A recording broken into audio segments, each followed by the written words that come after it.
I'm in the live. Yes, this worked. This is a miracle. Isn't this fun? Yeah, this is actually really fun. Hi, guys. Hey, LA babe, Emma. What's up? Guys, this is the book. Oh my God, we have 3,000 people watching. Stop it. You guys, we're so excited. So Kara and I have been we were reading nonstop at the end of 2018 to find a book that we thought was worthy of January 2019 Bellatrix to really kick off. Because remember what was last year? Our favorite The book Immortalist. Our The favorite, Immortalist. I said to Kara, she sent me The Dreamers by Karen Thompson Walker, and I read the first 30 pages, and I was like, I haven't felt this way about a book since The Immortalist. And Kara was like, me too. So just really quickly, Anthony is in the chat right now, and I just want to say hi to Anthony. Hi, Anthony. But we were so excited because we were like, The Immortalist is a lot to live up to. And this book is just, it's so, I don't know, how would you describe it? It's so ethereal, but it's also adventurous. Yes. I mean, I think there's something, you're like the biggest fan of Station 11. And I think you got a lot of people in Station 11. And also, when the quote is given by the author of Station 11, it's kind of a no-brainer. This book is somewhat similar in its themes, and that's, I think, part of the reason we both liked it. But it's also one of those books that you, at least when I started reading it, and why I was like, Emma, read this, is I think I can say this. I literally mailed Emma my galley, like in a recycled mailer. I have it. Because I was like, please just read this as soon as possible. And I think when this book just sort of pulls you in a way that, I don't know, not all books can. You know what I mean? Don't you agree? And also, yeah, I would agree with that. And what I love is that every chapter switches perspective. And that, to me, in a book is one of my favorite things ever, because it's just so interesting to see how, one event can be perceived so differently from, a girl in college to a grown man to sisters. And this book switches perspectives to all these people, this man and woman that just had a baby. And so basically, it basically shows this terrible kind of turn of events that happens in this California town through the eyes of all these different people, different beliefs, different ages, different genders. And you really get a full perspective of this kind of creepy, weird thing that happens. Could not have said it better myself.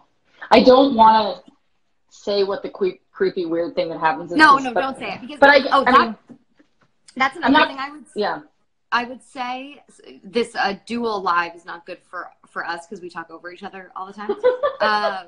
But what I liked is that I didn't really read the synopsis on this. I read like 2 sentences and I was like, I just want to read it because I think it's one of those books that it's more fun to go into it blind and let the story reveal itself to you. So, I mean, also, not that we judge books by their cover, but I mean, how good is the cover? Stunning. Who designed it? I actually was looking at who designed it. It's a girl who's awesome, actually, named Anna Kochman, who's a graphic designer in New York. She's amazing. Well, I think it's Fabby McFab. And do you want to do the honors of reading the epigraph by Jose Saramago? Okay. Yeah, I do actually. It's very short. No, that's your thing. That's your thing, honey. Okay. It says, epigraphs are my jam. It says, that night, the blind man dreamt that he was blind. I don't know if anyone in the chat has read Blindness by Jose Saramago. It was also a movie with Julianne Moore, if I remember correctly. But that's the most we'll give away about the plot. I really believe that, like, this is one of those books that we choose that's going to be the most far-reaching, and that, like, I think so many people are going to enjoy this for different reasons. Like, if you like somewhat post-apocalyptic, you're going to like this. If you like ensemble dramas, you're going to like this. Mm-hmm. If you like mysteries, you're going to like this. If you like thrillers, you're going to like this. And so I think there's really something for everybody in this book. I do too. It also is one of those, and I'm not just saying this. This has only happened to me a few times, and it was with The Rules Do Not Apply by Ariel Levy and The Immortalist by Chloe Benjamin, where I was literally canceling plans because I had to read. Kara, I think I canceled. No, I know. The Rules Do Not Apply. 1,000% I can't. I'm taking a bath, and I am finishing this book. And like, I didn't even come up with an excuse of like, oh, I'm tired. I was like, I'm fully bailing on you to read this book. I'm sorry. Which, by the way, I think is such a good excuse for bailing on people, because what are they going to say? Like, don't read it? Well, it's also one of those things, like, you get respect for canceling from that. If I tell someone I'm canceling because I want to continue. Respect, yeah.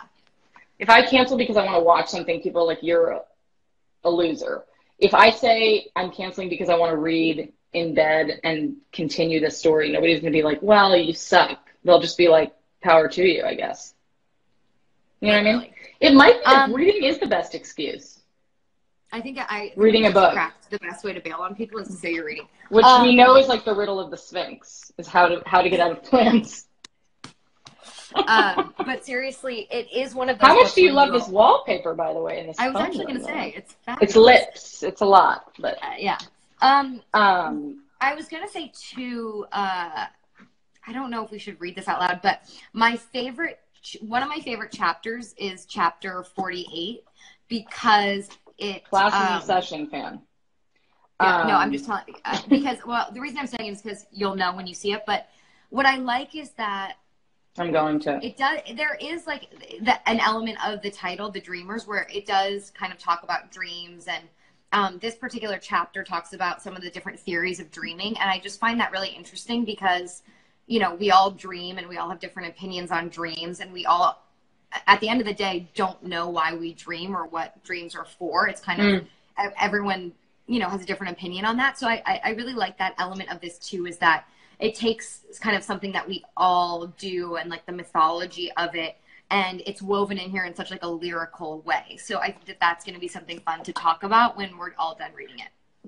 I was going to say there should come a point where you read the whole chapter, because it is one of those things that, like, it doesn't spoil, right? It's just cool. No, it doesn't spoil at all. And I think it's really also like an interesting dissection of dreams in different cultures, which I'm always interested in how we were talking to the author of like this year's Why Not YA book. And I was talking to her, and she was talking about like she was talking about like how they deal with grief in Taiwan. Hold on. This book is not YA. Someone just asked. Yeah. Oh no, this book is adult. YA. This is an adult. This is the adult title. Yeah. This is an adult title. I would say this book is for people ages like, if you like, I would say 14 and up, 13 and up. Yes, there's parts of it that are like traumatic, but it's not an inappropriate book by any means. No. You know what I mean? But I would say it's like if you're 14 and you love to read, this is a book for you. And if you're 45, this is also a book for you. Like, there's no. Could not agree more. There's no age. There's also, what I loved about this book is that there's characters of truly every age in this book, like from someone in their 80s and someone in their teens and babies. So like there's literally the entire spectrum of age in this book. Actually, look out for chapter 48. That's a really good point. It's kind of like distills the thesis of the book, I think. Yeah. It's like the magic chapter. We'll do a video of that. We'll do a video. Another time. You guys can see it, because it's not a spoiler. I heard. I just want to give. Oh, tell me. I was going to give a shout out to our bookstore of the month, our indie of the month. Oh. Okay, well, you go ahead then. You first. It's a bookstore called Rakestraw, which is in the Bay Area, essentially. And sometimes we try, if we can, to choose a bookstore that is at least somewhat in the vicinity of like the place in the book. And the place in the book is called Santa Laura, which isn't a real place in California, but I was Googling where it was. Emma's like, houses and I'm from Market, California. Santa Laura. I'm like, Santa Laura, we should go on a trip. So Karen Thompson Walker is going to be at Rakestraw, I think at the end of January, but you can buy this book 20% off at Rakestraw for the whole month. So check that out. We're gonna post the code, and that's our indie of the month. I don't know about you guys, but I have a lot of birthdays to deal with in January and February, and this is a really good gift for like a sister or mom, best girlfriend. And boy, I mean, honestly, this is a guy. Sorry, I said best girlfriend because I was looking at you, Kara, but I meant just best friend. Oh, honey, don't butter me up. But yeah, I think it's a really, really good gift. I'm definitely going to get my sister a copy for her birthday, which is tomorrow. Happy birthday, Grace. The last thing I was going to say, hi, Grace. She's probably not watching us. Well, the last thing I was going to say is that what I heard recently about dreams, that I'm not saying I believe this, but it just like was such food for thought, creepy, was that, and I forget who said it, but there was this theory that dreams are really just like glitches. Like it's a human glitch, that like, it's kind of just all of our experiences somehow we think about them when we sleep, but it doesn't mean anything. It's just a glitch, which really creeped me out. And especially reading this book, I was like, you mean it's like a glitch? It's a glitch like in the space-time continuum, or it's like a glitch in our lives? It's a human glitch. Like it doesn't. It's just we aren't really supposed to dream. It's a glitch. Does that make sense? Oh my God, yes. Like it's an accident of the human body. Like it's not like biologically sound. Yes. That's really interesting. I mean, I don't know. I just read that and I thought it was such an interesting thought, because I think a lot of us, myself included, will like look for meaning in dreams. Absolutely. What's also interesting about dreams, and I'm back at 48. I'm just going to read the one line. It's not like time, said Augustine, exists only in the mind, right? And when you think about how long a dream can feel based on how long it actually is in reality. Yeah. Or like when you can't wake up. It's a literal minute and 50-second dream, and I've traversed all of the like northern hemisphere in a dream.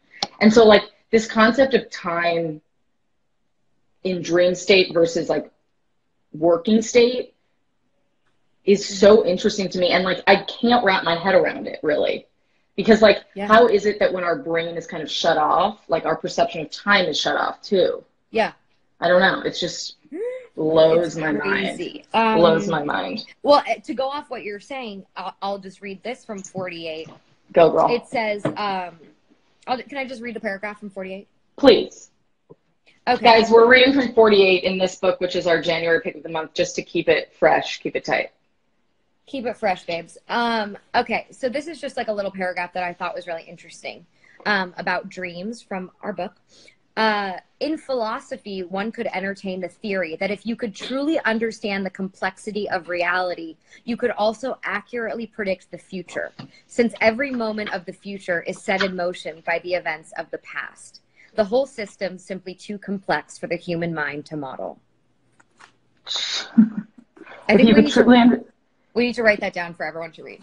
If you could truly, and guys, this is for when you get it, it's page 262. But it's basically saying like if we could actually like understand reality, then we could predict the future. Anyways, this book is just, you're gonna love it. Pick it up. I seriously think I'm so excited to talk to you guys about it, because it really is like something I've been calling Kara to talk about it nonstop, because she's the only other person that's read it. So get your copy. You can get it 20% off at our indie bookstore, which is Rakestraw Books. And all the Bay Area babes, if you're in here, if you live in the Bay Area, Karen Thompson Walker will be there. And actually, when will she be there? I have to look at the date. I'm such a bad person. Sorry. I think I want to go. No, I know it's one of the last days in January, I think. She has actually a lot of tour dates, so we'll post her tour dates. Tonight, if you're in New York City, she's speaking at Books Are Magic, which is one of our favorite stores in Brooklyn. I was there.